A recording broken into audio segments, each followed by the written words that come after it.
मेघनाद वध की कथा। अपने पुत्र इंद्रजित की मृत्यु का समाचार सुनकर रावण दुखी एवं व्याकुल हो विलाप करने लगा।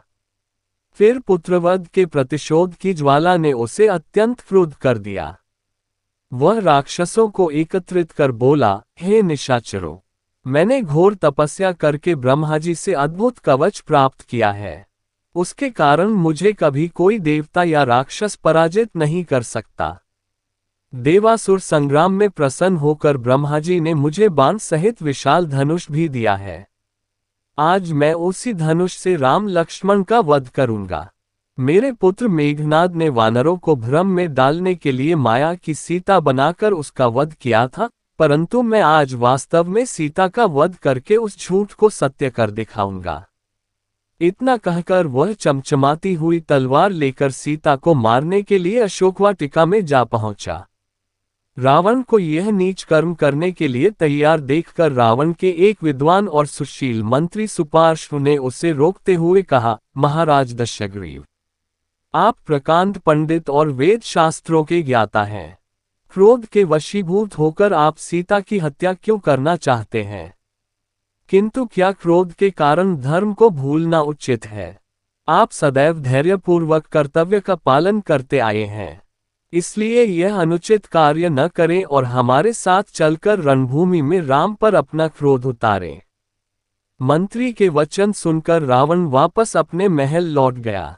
वहां मंत्रियों के साथ आगे की योजना पर विचार करने लगा। फिर बोला, कल हमको पूरी शक्ति से राम पर आक्रमण कर देना चाहिए।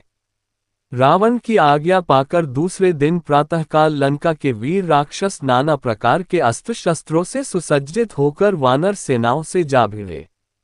परिणाम ये हुआ कि दोनों ओर के वीरों द्वारा किए गए आक्रमण और प्रत्याक्रमण से समरभूमि में रक्त की धारा बह चली, जो मृत शरीरों को लकड़ी की तरह बहा रही थी। जब राक्षसों ने वानर सेना की मार मार कर दुर्गति कर दी तो स्वयं श्री राम ने वानरों पर आक्रमण करती हुई राक्षस सेना का देखते देखते इस प्रकार सफाया कर दिया, जिस प्रकार से तेजस्वी सूर्य की किरणें रात्रि के तम का सफाया कर देती हैं।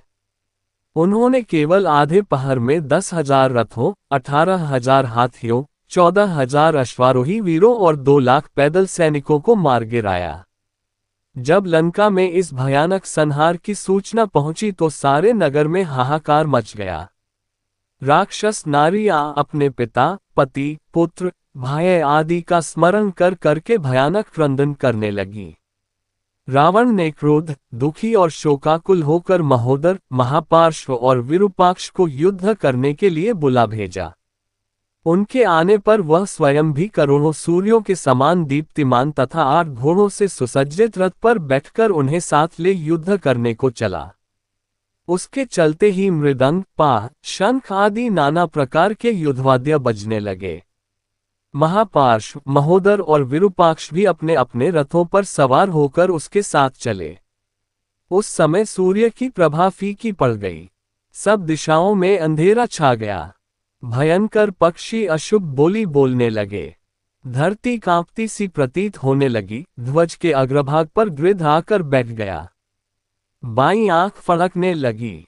किंतु इन भयंकर अशुभ लक्षणों की ओर ध्यान न देकर रावण अपनी सेना सहित युद्धभूमि में जा पहुंचा। इसी भगवान की वीडियो देखने के लिए सब्सक्राइब करें चैनल को और बेल आइकॉन दबाएं।